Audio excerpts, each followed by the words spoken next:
بینەرانی ئازیز و خۆشەویست، ئەم کاتتان باش. خۆشحاڵین لە بەرنامەیەکی دیکەی تایبەت بە 26 ڕێبەندان ڕۆژی کۆمەڵا لەگەڵ ئێوەی بەڕێز بە یەک دەگەینەوە. بەڕێزان، سبەینی یەکشەممە 26 ڕێبەندان ڕۆژی کۆمەڵەیە. بۆ قسەکردن لەسەر ئەم بۆنە پیرۆزە و دەور و نەخشی کۆمەڵە لە بزوتنەوەی شۆڕشگێڕانەی کوردستاندا میوانداری هاوڕێ کەریم ئەمانی ئەندامی کومێتەی ناوەندی کۆمەڵەمان کردووە تا بەم بۆنەیەوە وەڵامی چەند پرسیارێکمان بداتەوە. هاوڕێ کەریم، سڵاوت لێبێ. ئەم کاتی ئێوەش باش ماندوو نەبن و هەروەها سڵاو لە بینەرانی عزیزی تەلەڤیزیۆنی کۆمەڵەش. سپاس بۆ بەشداریتان. هاوڕێ کەریمی، ڕای بەخێر هاتنت. با یەکەم پرسیارم ئاوا دەست پێ بکەم کە بۆچی ئێمە هەموو ساڵێک ئەم ڕۆژە یاد دەکەینەوە و 26 ڕێبەندان لای بەڕێستان چه واتایەکی هەیە؟ سەرەتا ئیجازەم پێ بدەن کە سڵاو و درودی خۆم بنێرم بۆ بنەماڵەی گیانبەختکردوانی ڕێبازی خەباتی پیرۆزی کۆمەڵا، هەروەها ئەو گیانبەختکردوانەی کە لە ڕووداوی 18 و 19 بەپرامباری ئەم ساڵ بەدەستی جەنایەتکاری کۆماری ئیسلامی گیانیان بەخت کرد. هاوخەمی خۆم لەگەڵ بنەماڵەکانیان دەرببڕم و هەروەها پێشێکیش پیرۆزبایی خۆم بە بۆنەی 26 ڕێبەندان ڕۆژی کۆمەڵە لە سەرجەم هەڵسوڕاوانی کۆمەڵە بنەماڵی گیانبەختکردوان خەڵکی تێکۆشەری کوردستان بەگشتی بکەم. لە ڕاستیدا 26 ڕێبەندان ئەوەی کە ئێمە هەموو ساڵ یادی دەکەینەوە بۆ ئێمە واتای ئەوەیە کە ئەم بۆنەیە تەنیا یادکردنەوە لە مێژوویەک نییە، بەڵکو ڕێزگرتن لەو ڕۆژە بە مانای لەدایکبوونی ڕەوتێکی نوێ لە بزوتنەوەی شۆڕژگەڕانەی کوردستاندایە. کۆمەڵا لە ساتە وەختێکدا پێک هات کە ئەو سەردەما کۆماری ئیسلامی یا چۆن بڵێن ڕژیمی شا کە ڕووخاو کۆماری ئیسلامی هاتە سەرکار، لەم ئاڵ و گۆڕەدا بارودۆخێکی زۆر تایبەت لە ئێراندا خۆڵخا بوو. لەلایەکەوە خەڵک بەڕاپەڕینێکی شکۆداری خۆیان دەسەڵاتی چەند ساڵەی پاشایەتیان وەلا نابوو ڕووخاندە بوو، فەزایەکیان لە ناو کۆمەلگای ئێران بەگشتی دروست کرده بوو کە خەڵک هەستیان دەکرد دەتوانن هەناسەیەک بە ئازادی هەڵبشێشن، بەڵام لە هەمان کاتدا بە دوای سەرکەوتنی شۆڕش دەسەڵاتێکی کۆنەپەرستی وەکو کۆماری ئیسلامی هاتە سەرکار کە تایبەتەن هەڕەشە بوو بۆ سەر هەموو دەستکەوتەکانی ئەو خەباتە. بۆیە کۆمەڵا یا ئاشکرابوون و ئەلەنیبوونەوەی کار و چالەکیەکانی کۆمەڵە لە ساڵی 1357دا لە 26 ڕێبەندان بە مانای وەڵامدانەوەیەکی پێویستی سەردەم بە بزوتنەوەی کۆمەلگای کوردستان بوو، بزوتنەوەی شۆڕژگەڕانی کوردستان بوو. لەو کاتەدا هەروەکو کوتم بە دەلیلی ئەوەی کە لە ئێراندا شۆڕشێک کرابوو، ئەو شۆڕشە ڕژیمی پاشایەتی لە سەرکار لا بردبوو،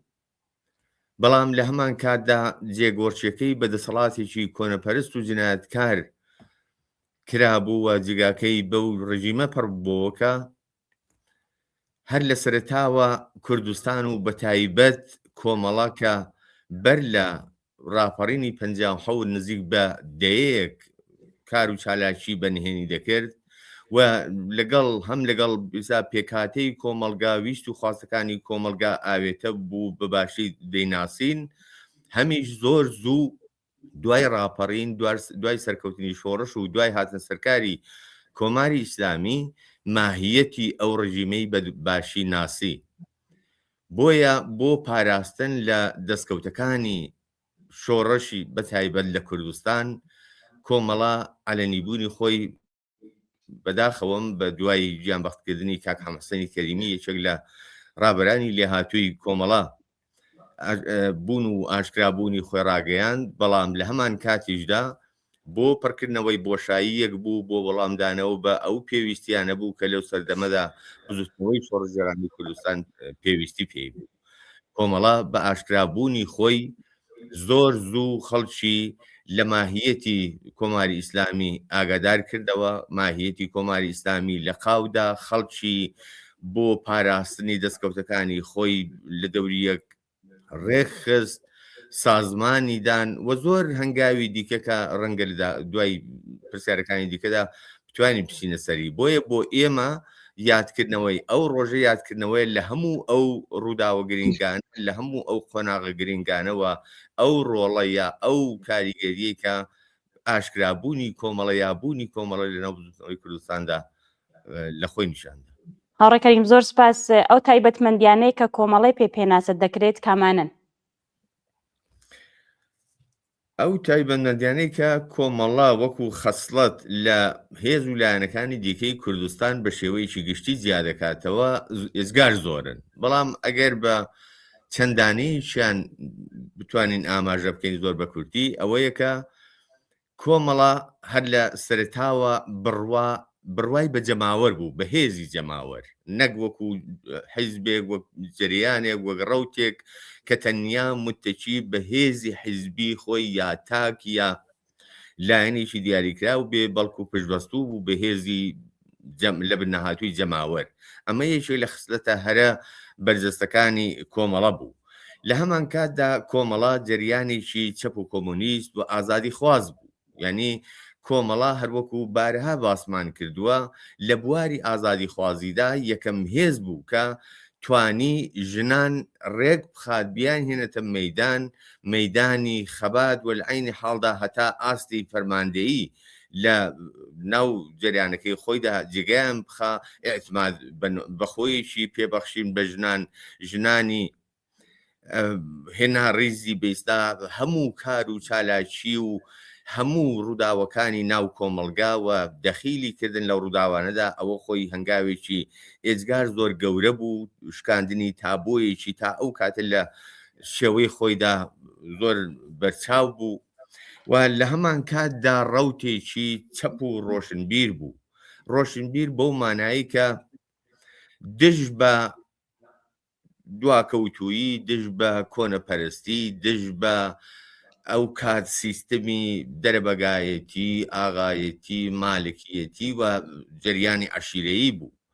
لە بەرابەر هەموو ئەوانەدا ڕاشکاوانە مەوزەعی گرت، هەڵوێستی گرت و بەرەوڕوویان بووە. لە هەمان کاتدا کۆمەڵا لەگەڵ ئەوەی کە هەر لە سەرەتای دروستبوونیەوە لە پێناو مافەکانی خەڵکی زەحمەتکێش لە کوردستان خەباتی کردووە و خەبات دەکا، بەڵام لە هەمان کاتیشدا خۆی بە بەشێک لە بزوتنەوەیەکی بەرینی کرێکاری لە ئاستی جیهانیدا زانیوە و دەزانێت و پشتیوانی لە هەموو ڕووداوێکی کرێکاری لە ئاستی دنیادا کردووە و دەیکا. بەو عیبارەتە کۆمەڵا جریانێکی ئەنتەرناسیۆنالیستیش بووە. بۆیە جیاوازەکانی کۆمەڵە لەم بواراندا ئەوانن و لە هەمان کاتیشدا کۆمەڵێک سونەت و نەریتی زۆر ئەومڕۆیی یا سەردەمیانەی لە ناو کۆمەلگای کوردستان و بە تایبەت لە شۆڕشی کوردستاندا جێخست. لەو سونەتانە دەتوانین بڵین هەر لە سەرتاکاندا ئەگەر کۆمەڵا هاوکات لەگەڵەوەی کە وتمان ماهیەتی کۆماری ئیسلامی ناسی بوو و دەیزانی کۆماری ئیسلامی جنایەتکارتر لە ڕژیمی سەڵتەنەتیەوە بۆی هەیە کە زۆر زوو هێرش بکاتە سەر دەستکەوتەکانی کۆمەلگای خەڵکی ئێران و کوردستان بەگشتی، زۆر زوو خەڵکی لە پێناو بربەرەکانی یا بۆ پاراستنی ئەو دەستکەوتانە ڕێکخست، هاوکات لەگەڵ ئەوەی کە خۆی بۆ شەڕ لەگەڵ داگیرکاری و لەگەڵ ئەگەری هێرشی کۆماری ئیسلامی ئامادە دەکرد. بەڵام لە هەمان حاڵیشدا بنکەکان و شۆڕای گەڕەکان و شۆڕای شارەکانی پێکدێنا. ئەوە بەو مانایە بوو کە کۆمەڵا یا ئێمە لەو کاتدا ئەوەمان دەویست بڵین کە ئێمە نەک هەر بۆ شەڕ ناهاتوین، بەڵکە دەمانەوێت کۆمەلگا بەڕێوەبەرین هاتوین بۆ بەڕێوەبەریتی کۆمەلگا بۆ جێخستنی سیستمێکی ئینسانی ژیانێکی ئینسانی دابینکردنی ژیانێکی ئینسانی بۆ خەڵک و لە هەمان کاتدا زۆریش وەکو هێزێکی بەجێربەزە لێبڕا و ڕاشکا و لە بەرابەر هەر چەشنە دەدرێژەیەک بۆ سەر مافەکانی خەڵکی کورد بۆ سەر دەستکەوتەکانی تاوکاتی خەڵکی کورد مەوزەئی گرت و ڕاوەستاوە. بۆیە ئەمانە لەو خستڵتانە بوون لەو تایبەتمەندیانە بوون کە کۆمەڵی لە زۆر لە هێزەکانی دیکە زیادە کردەوە. لە هەمان کاتدا لە بەستا ڕەوتی ڕووداوەکاندا ئەو ئبتیکار و تاکتیک و شێوەکارانەی کە کۆمەڵە لە خۆی نیشاندا بە تەوری کولیا بە شێوەیەکی گشتی زۆر نەریتی حتا خەباتکارانە و کۆمەڵایەتی و فەرهەنگی لە کوردستاندا بوو تا ڕادەیەشی لە ئاستی ئێراندا گۆڕی. لەو نەریتانە لە شێوازی خەباتدا ئەوە بوو کە هەر لە سەرەتاکاندا لە یەکێک لەو تاکتیکانی کە لە بەرامبەر داگیرکاری و هێرشی هەمەلایەنەی کۆماری ئیسلامی بۆ سەر کوردستان نواندیە لە خۆی نیشاندا یا گرتیە پێش ئەوە بوو کە لە ڕووداوی بەیسلا ڕێپێوانی خەڵکی مەریواندا کاتێکە هێزی ڕژیم دەیویست بێتە ناو شاری مەریوان خەڵکی بۆ ڕێپێوانێک ڕێخست کە لەنەوەی خۆیدا لە مێژوودا بۆ هەمیشە باسی دەکرێت ڕووداوێکی زۆر دەگمەن زۆر ناوازەوە کاریگەر بوو. ئەو ڕێپێوانە مێژوویە یا ئەو حرەکەتە مێژوویە بوو بە بنەمای جێکەوتنی تاکتیکێکە لە داهاتوو لە دەیەکانی دوارۆرە هەتا ئێستاش شتێکی بەناوی مانگرتنی گشتی لە کوردستان و تەنانەت لە بەشێکی زۆر لە ئێرانیدا جێخستووە. ئەوە یەکێک لەو تایبەتمەندیانەیە کە کۆمەڵە لە بواری خەباتدا لە بواری شۆڕشدا گرتوویەتە بەروە لە کوردستاندا بە تایبەت جێگەی خستووە کەەوە ئبتیکاری کۆمەڵەیەوە هیچ کام لە هێزەکانی دیکە ناتوانن خۆ بکەن بە خاوەنی و لە هەمان کاتیشدا فەرهەنگی کۆمەلگای گۆڕی بۆ مانایی کە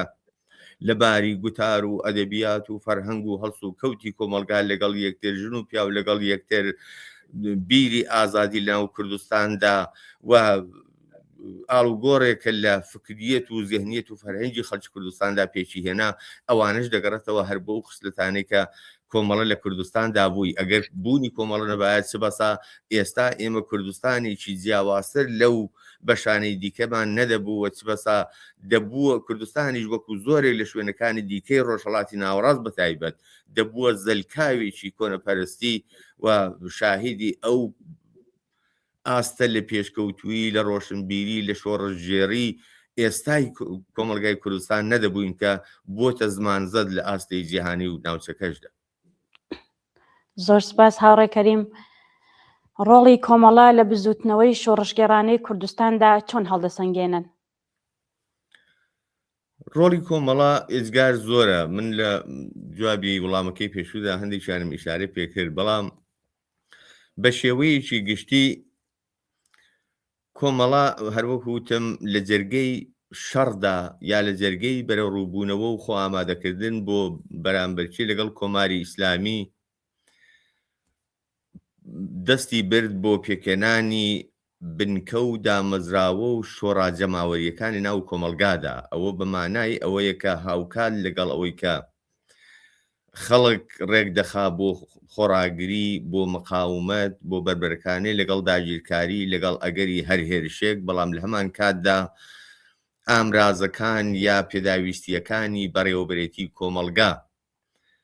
دادەمەزرێنێ و دەیەوێت ژیانێکی ئاسایی دموکراسی و ئازادیەک بۆ خەڵک دابین بکاوە خەڵک لەو فەزایە یا لەو کەشەی کە زاڵە بەسەر کوردستاندا تێیدا هەست بە ژیانێکی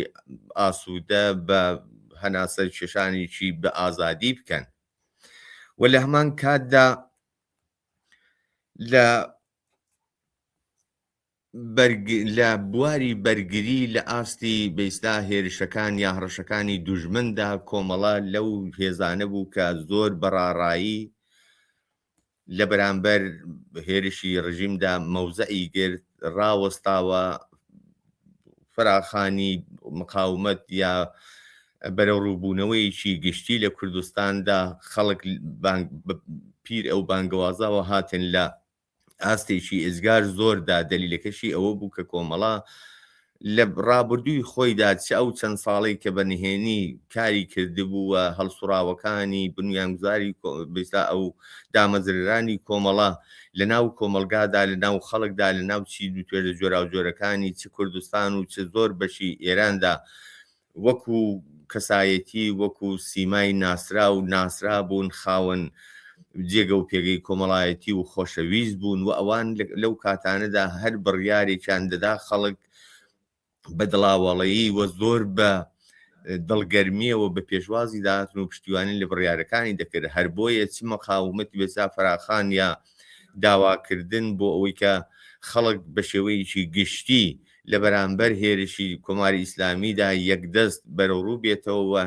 دیفاع لە دەستکەوتەکانی تا ئەو کاتی بکات. ئەوە نیشانەی ئەو ئێتبار و ئەو جێگە و پێگەی کۆمەڵە بوو، ئەو کاریگەریەی کە کۆمەڵات تەنانەت لە کاتی بێسان نهێنیبوونیدا لە کۆمەلگادا لە خۆی نیشاندا بوو. و لە دواتریشدا کاریگەریەکانی دیکەی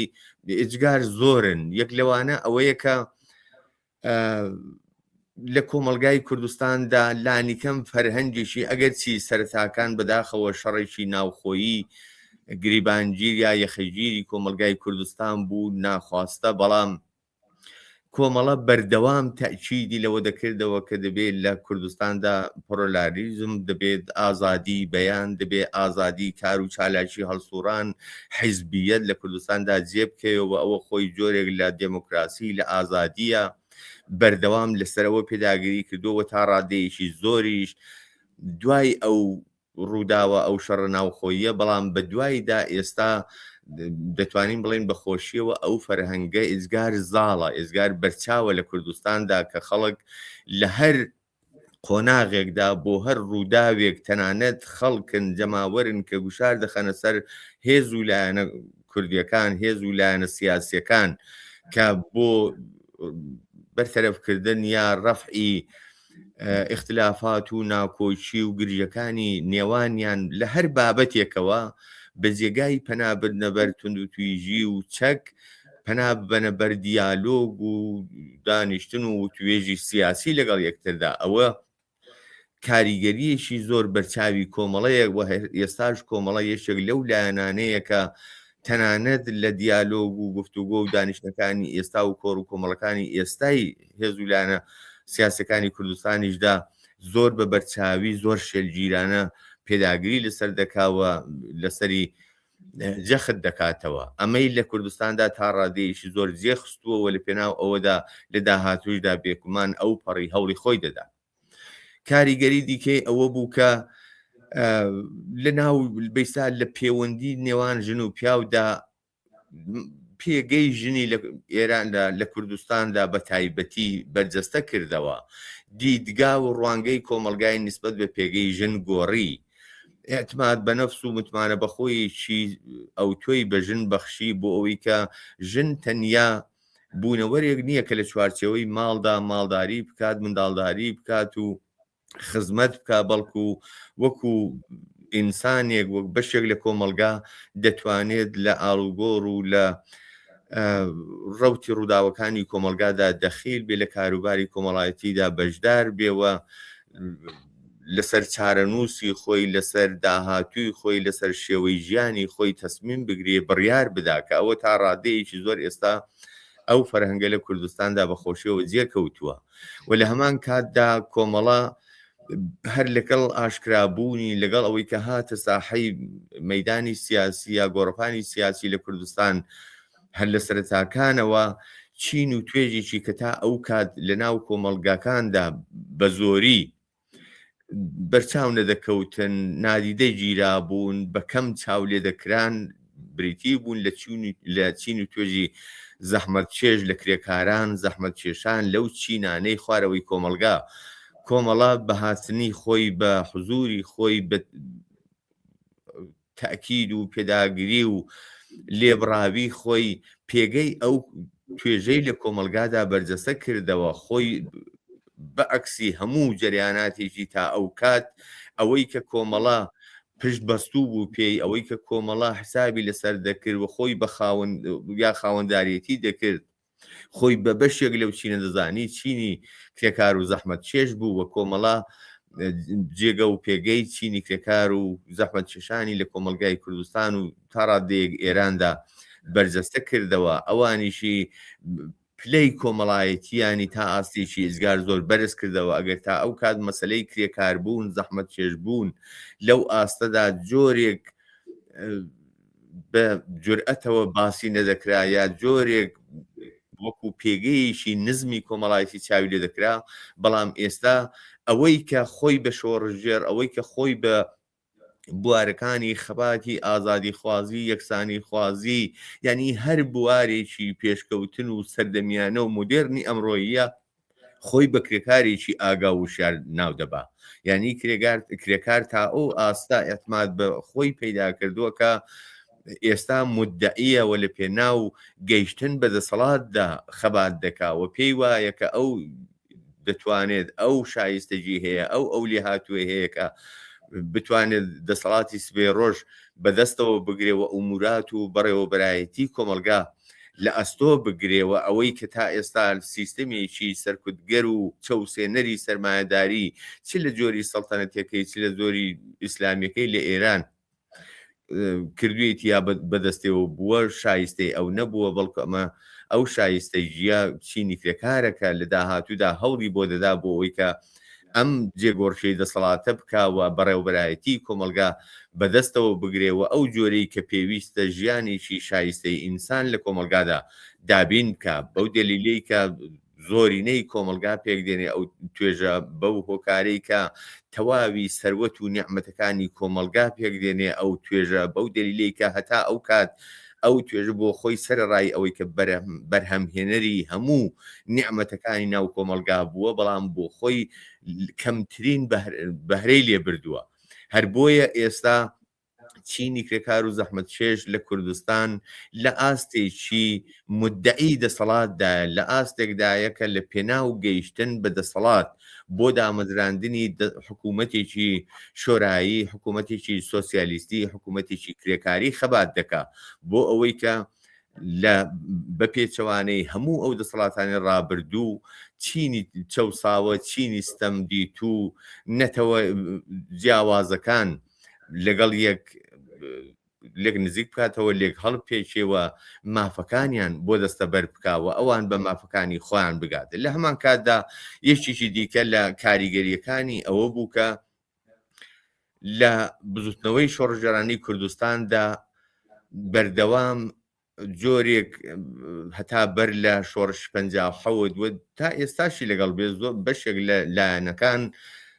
بزوتنەوەی کوردستان تەنیا بە بزوتنەوەیشی نەتەوەیی ناو دەبن. بەڵام کۆمەڵا ئەم بزوتنەوەی یعنی ئەوەی ئیسپات کرد کە بزوتنەوەی شۆڕژێرانی کوردستان نەک هەر بزوتنەوەیشی نەتەوەیی نییە سرف، بەڵکو بزوتنەوەیشی بمانای واقعی چینایەتیشە. هەر بۆیە هاوکات لەگەڵ خەبات بۆ ڕەفعی ستەمی نەتەوایەتی لەسەر خەڵکی کورد، هاوکات لەگەڵ ڕاوەستانەوە دژ بە هەموو ستەمەکانی، بەڵام ئەوەی کە بەئیسلا کۆڵەکە یا پێگەی سەرەکی تەرکیز و تاکیدادی کۆمەڵە بووە مەسلەی چەوسانەوە، مەسلەی چینایەتی، مەسلەی جیاوازیە کۆمەڵایەتیەکان بوون، جیاوازیە چینایەتەکان بوون لە کوردستاندا. و پێی وایە کە کۆمەلگای کوردستان ڕزگار نابێت مادام ئەوەی کە ژن ڕزگار نەبێت، ڕزگار نابێت مادام ئەوەی کە چەوسانەوە لە بین نەچێ، ڕزگار نابێت ناگا بە مافەکانی خۆی وەکو نەتەوە مادام ئەوەی کە نەگا بە یەکسانیشی واقعی لە هەموو بوارەکاندا. ئەمانە ئەو کاریگەری و ڕۆڵانی کە بەئیستا کۆمەڵ لە کۆمەلگای کوردستاندا جێراوێتی ئەلبەتە ئیزگار زۆرن، بەڵام دەتوانین بەوەندە بەسەندە بکەین و ئەگەر پێویست بوو لە وەڵامی پرسیارەکانی دیکە زیاتر باسی دەکەین. بارودۆخی قێراناوی کۆماری ئیسلامی بەرزبوونەوەی ئاستی گرژی و ئاڵۆزیەکانی نێوان ڕژیم و دەوڵەتی ئامریکا کوشتاری جنایەتکارانەی 19 بەفرانبات لەلایەن ڕژیمەوە داهاتووی ئێران بە گشتی و کوردستان بە تایبەتی چۆن پیشبینی دەکەیت؟ بارودۆخی ئێستای ئێران هەروەک دەبینین چ لە ئاستی نێونەتەوەییدا و چ لە ئاستی ناوخۆییدا لەو پەڕی قەیراندایە. لە ئاستی نێونەتەوەییدا گرژی و ئاڵۆزیەکانیان بە تایبەت لەگەڵ ئەمریکا و ئیسرائیل گەیشتۆتە ئەو پەڕی خۆی. لەناو خۆی کۆمەلگادا جێگە و پێگەی ئەو ڕەژیمە لە هەر بوارێکەوە دارماوە، چ لە بواری کۆمەڵایەتی، چ لە بواری ئیدۆلۆژی، چ لە بواری ئابووری و زۆر بواری دیکەی کە تا ئێستا هەژمون بووە توانیوێتی لەو ڕێگەیەوە دەسەڵاتی خۆی بەسەر کۆمەلگادا بسەپێنێ. لە هەموو ئەم بواراندا ڕژیم دووچاری قەیرانێکی ئێزگار خوڵ بووە. بۆیە ئێستا ڕژیم ئیتر دەتوانین بڵێن لە دوا ساتەکانی تەمەنی نەگریس و تەمەنی جنایەتکاری خۆیدا بەسەر دەبا. هەر بۆیە لەو شەرایتانەدا و بە تایبەت لە شەرایەتی ئێستادا ڕژیم هیچ ئامرازێکی دیکەی بەدەستەوە نەماوە. ئەگەر لە ڕابردوودا لە کاتی لە بەرامبەر ویست و داخوازی کۆمەڵانی خەڵک ناڕزایەتیەکانیان خۆپیشاندان ئاخێزەکاندا پەنای دەبردە بەر هەندێک ڕیاکاری وعدە و بەڵێنی درۆ یا بێسلا ئەم باڵ و باڵکردنی وەکو باڵی ڕیفۆرم خواز و باڵی تۆندڕەوی ناو دەسەڵات بەمانە جۆرێک لە جۆرەکان کۆمەلگای تووشی تەوەهم و خۆش باوەڕی و یا چاوەڕوانی دەکرد. بەڵام ئێستا هیچ کام لەو ئامرازانەی بەدەستەوە نەماوە، یعنی بە هیچ بێسلا فێڵ و فری و ڕیاکاریەک ناتوانێت کۆمەلگا لە چاوەڕوانی ئاڵ و گۆڕێکی ئەو تۆدا لە ناو خۆی ئەو دەسەڵاتە چاوەڕوان ڕابگرێت. بۆیە هیچ ئامرازێکی بەدەستەوە نەماوە جگەل لە پەنابردنەبەر سەرکوت، لە پەنابردنەبەر گرتن، کوشتن، ئێدامکردن لەو پەڕی بێبەزەیانەدا، لەو پەڕی جنایەتکاریدا، هەروەی کە نمونەی ئاخریمان لە بەفرامباری مانگی ڕابردوودا بەچاوبینی. لەو جنایەتەدا ڕژیم تەنیا لە پێناومانەوەی خۆیدا کاتێکە شاهیدی و سەرهەڵدانی و ئاخێزە بوو و هەستی بەوە کردکەیتر هەڕەشەی مەرجی لەسرە دەسەڵاتی لە مەترسیدایە بوونی لە مەترسیدایە بە بەرنامەیەکی دیارە زۆر لە پێشدا داڕژرا و بە پلانێکی زۆر لە پێشدا داڕژرا و دەستیدایە جنایەتێک کە لە هەموو دنیا لە ئەرزیابی و هەڵسەنگانی خۆیدا لە نەوئی خۆیدا بە شتێکی ناوازە کەموێنە بێوێنەوە جنایەتێکی لە ئاستێکی هیچگار بەرزدا ناوی دەبن. بۆیە ئەوەم باردۆخی ڕژیمە لە ناوخۆی و لە ئاستی خۆیدا. ئەگەر چی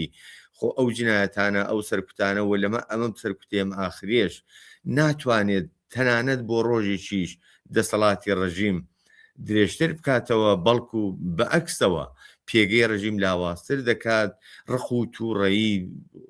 پەنگ خواردووی خەڵک قوڵتر دەکات، زۆرتر دەکات، بەرینتر دەکات و خەڵک ڕق و بێزاری نسبەت بەم ڕژیمە بەرینتر دەبێت، خەڵک ئەزمی جەزمتر دەبێت بۆ گۆڕین و بۆ لە گۆڕانی ئەم ڕژیمەوە هێنانە سەرکاری دەسەڵاتێکی دیکەی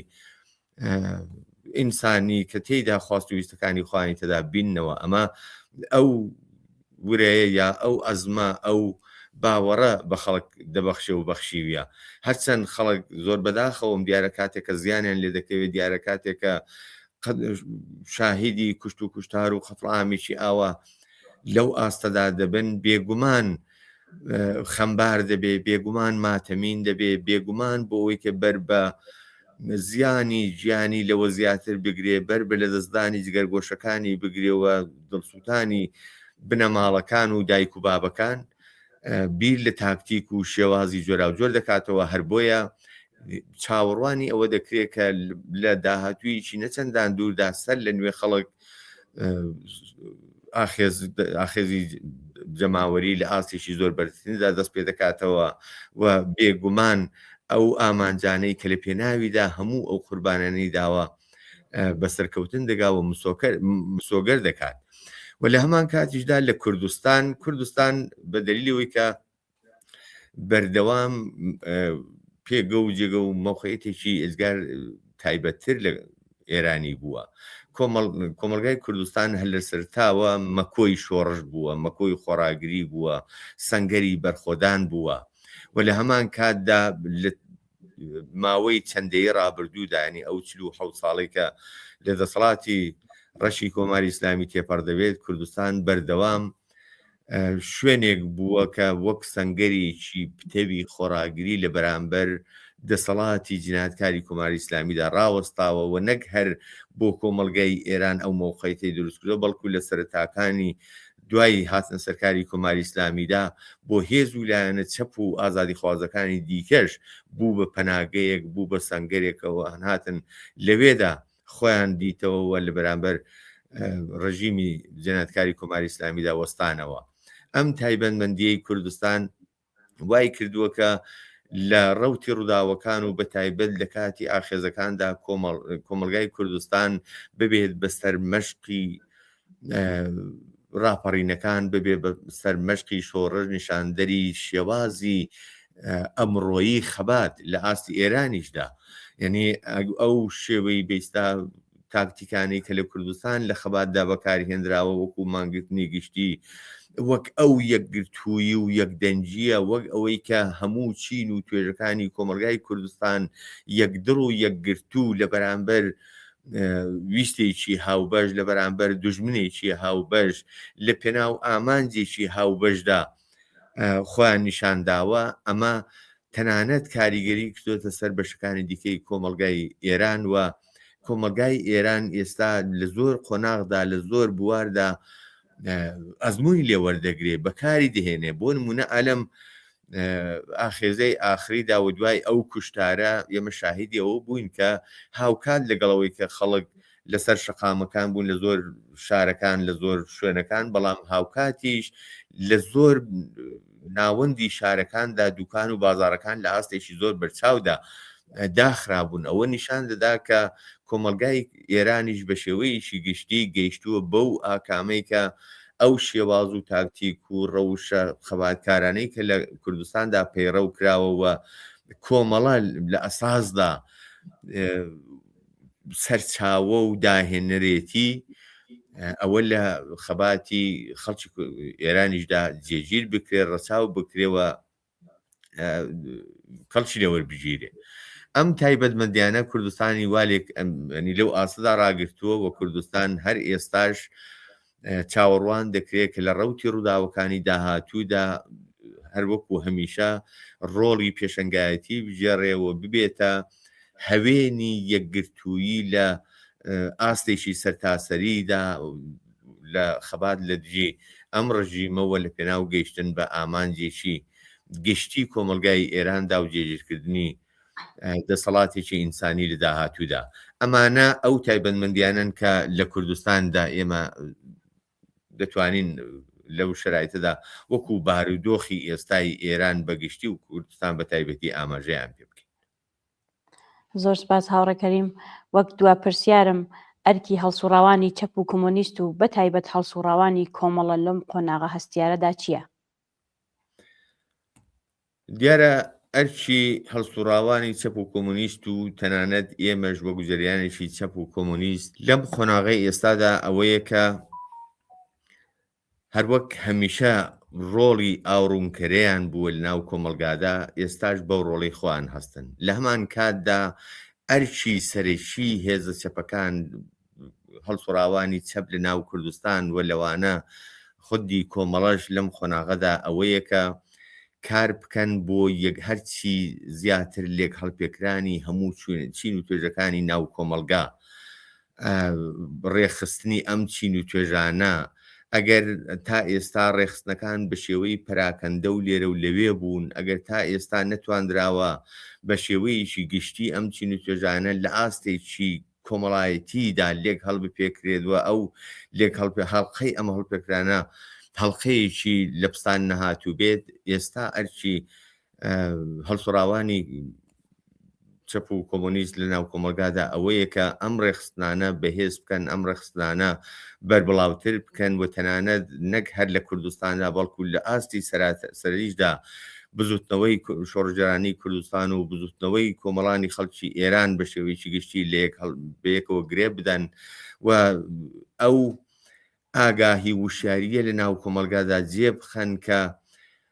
کۆمەلگای کوردستان ناگا بە ئامانجەکانی جگەلەوەی کە دەبێت لە ناوخۆی ئێران لە مرکزی ئێران لە ناوەندی ئێراندا ئاڵ و گۆڕێکی ڕیشەیی دروست بێ و خەڵک لەوێ بە ئامانجەکانی بگات لەوێ ناوەندێکی دەسەڵاتی ئینسانی ئەمڕۆیی بێتە سەرکار کە بتوانێت ماف و مەزایای خەڵکی ئێران بەگشتی و لەوانە کوردستانیش ڕسمیەت بناسێ. ئەو کاتەیەکە کۆمەلگای کوردستانیش دەتوانێت لەسەر چارەنووسی خۆی بڕیار بدات لەسەر چارەنووسی خۆی بیر بکاتەوە و جۆری ژیانی خۆی دیاری بکات. ئەمە ئەرچی هەڵسوراوانە ئەرچی بەئێستا لایەنە چەپ و کۆمونیستەکانە ئەرچی هەڵسوراوانی چەپ و کۆمونیستە کە ئەم هوشیاریە لە ناو کۆمەلگادا پەرە پێ بدەن و لە هەمان کاتدا لەو کاریگەریانەی یا لە بەئێستا لەو ئەرکانەی دیکەی کە کۆمەڵە و هەڵسوراوانی کۆمەڵە و حیزبی کۆمونیستی ئێران لە ناو کۆمەلگادا بە شێوەیەکی گشتی دەتوانن بینوێنن ئەوەیە کە لە بارودۆخی هەسیاری ئێستادا و دوای ئەم ڕووداوە دڵسەزێنەی کە شاهیدی بووین لە بەفرانباردا ورە بەخشین بە کۆمەلگا ڕێخستنەوەی کۆمەلگا ڕێخستنی بەئێستا کۆڕ و کۆمەڵە مەدەنیەکان بە شێوەیەکی گشتی پێکێنانی هەر لە ئێستاوە بنکە و شۆڕگەڕەکەکان لە ناوەندەکانی کاردا دروستکردنی ئەوانەوە لە هەمان کاتدا پێکهێنانی ئەو ناوەندانە ئەو دامزراوە مەدەنیانە بەیەکەوە بۆ ئەوەی کە وەکو هێزێکی یەکگرتوو لە حرەکەتی داهاتوودا لە هەنگاوی داهاتووی ڕەوتی ڕووداوەکاندا خۆیان نیشان بدەن. ئەگە تا ئێستا ئەو دامەزراوانە ئەو نەهادانە ئەو ڕێکخراوە مەدەنیانە پراکەندە و لێرە و لەوێن ئەوە ئەرچی بەئێستا هەڵسوراوانی چەپ و کۆمونیستە کە دەبێت هەوڵ بدەن بۆ یەکگرتووکردنیان بۆ لێک نزیکردنەوەیان بۆ لێک هەڵپێکانیان و لە هەمان کاتدا بۆ ئاراستەکردن و بۆ ڕێنیشاندانیان لە عینی حاڵدا دەبێت ئەوە بە خەڵکی کوردستان و بە کۆمەلگای ئێران بەگشتی بڵێن کە ڕزگاربوونی واقعی کۆمەلگا نەک لە چاوەڕوانی بەئێستا هێزی دەرەکی و دەسەڵاتێکی دیکە و دەستێکی غەیب لە دەرەوەیە بەڵکو ئەوەی کە خەڵک پێ ڕزگار دەبێت ئەوەی کە خەڵک بە ڕزگاری دەگەیەنێت پشتبەستنە بە هێزی یەکگرتووی خۆیان بە هێزی یەکگرتووی جەماوەر و ئەوەیە دەتوانێت ڕزگاری سبەی ڕۆژەی کۆمەڵانی خەڵک بە شێوەیەکی گشتی و لە کوردستانیشدا بە تایبەتی دەستەبەر بکات. لە هەمان کاتدا بەکردەوە دەبێت ئەوە هەروەکو لە ڕابردوودا سەلماندوومانە وەک کۆمەڵە و وەک هەڵسوراوانی لە ناوەوە کە کۆمەڵە نەک هەر جریانێکە کە یا بەئێستا بزوتنەوەی شۆڕژگەڕانەی کوردستان جریانێکە لە مێژوودا شاهیدی بووین و چ بەسا بیر لەوە دەکرێتەوە کە دێت و دەڕوات لە ناو دەچێ یا بوونی نامێنێ بەڵکو بۆ خۆی ینی نەک هەر بەشێک نەبووە لە مێژوو بەڵکە لە داهاتوودا بۆ خۆی دەتوانێت مێژوو ساز بکات. ئەمە ئەم ڕۆڵەیە ینی ئەوەی کە ئێمە پێمان وایە کە کۆمەڵە یا بزوتنەوەی چەپ و کۆمونیستی لە کۆمەلگای ئێراندا دەتوانێت مێژوو ساز بێ لە داهاتوودا بەو مانایەیە کە ئێمە دەبێت بە ئەرچی خۆمان هەر ئێستاوە هەڵبستین لە پێناو ئەو ئامانجەدا لە پێناو ئەو ئاستۆیەدا کە خەباتمان بۆ کردووە تێبکۆشین کۆمەلگا وەکو ئاوڕوونکەرەوە ئەو ڕۆڵە بژێڕین کۆمەلگا و شار بکەینەوە لە مەترسیەکانی سەردەستکەوتەکانیان لە دوا ڕۆژدا بۆ پاراستنی دەستکەوتەکانیان تێبگەێنین لەوەی کە ئاڵ و گۆڕ یا سەرکەوتنی شۆڕش تەنیا لەوەدا نییە کە دەسەڵاتێک یا بێسلا سیما و ڕوخساری لە ناو دەسەڵاتدا بگۆدرێت بەڵکو سەرکەوتنی واقعی شۆڕش لەوەدایە کە دەبێت ئەو دەسەڵاتە بە شێوەیەکی ڕیشەیی نەمێنێت بە شێوەیەکی ڕیشەیی لە بنیەک هەڵ بتەچێت و لە هەمان کاتدا جێگرەوەی دەسەڵاتێک بێت کە خەڵک بۆ خۆی لەوێدا بڕیار بدات. دیارە لە ئوفۆقی ئێمەدا ئەو دەسەڵاتە دەسەڵاتێکی سۆسیالیستی کرێکاریە، بەڵام لە هەمان کاتدا ئەگەر تەنانەت بەو مەفهومەش لەو خۆناغەدا کرێکاران نەیانتوانی بتوانن حاکمیەتی خۆیان دەسەڵاتی خۆیان هەژمونی خۆیان بەسەر کۆمەلگادا زاڵ بکەن و ڕێبەرایەتی کۆمەلگا بەدەستەوە بگرن، بەڵام جێگرەوەی ئەم ڕژیمە دەبێت حکوومەتی بێکە خەڵک بۆ خۆی تێدا بەشدارە، خەڵک بۆ خۆی تێدا چارەنووسی خۆی دیاری دەکات، نەوعی حکوومەتەکە، نەوعی بەڕێوەبەرایەتی حکوومەت و سەرنوشتی داهاتووی خۆیانی تێدا دیاری دەکەن. لە پێناو ئەوەدا دەبێ هەوڵ بدرێت ئەوە لەو ئەرکە بەردەستانەیە کە هەم ئێمە وەکو کۆمەڵە و هەم هەڵسوراوان و دۆستان و لایەنگرانمان و هەم هەڵسوراوانی چەپ و کۆمونیست بە شێوەیەکی گشتی لە ناو کۆمەلگادا لەسەر شانیانەوە دەبێ بەو ئەرکانە هەڵبستن. هاوڕێ کەریم زۆر سپاس بۆ بەشداریت لەم بەرنامەیە. زۆر سپاس بۆ ئێوەش، ماندوو نەبن و دەستان خۆش بێت. سپاس دەکەم. بینەرانی خۆشەویست، سپاس کە بینەرمان بوون. سەرنجتان بۆ بینینی درێژەی بەرنامەکانی کۆمەڵە ڕادەکێشم.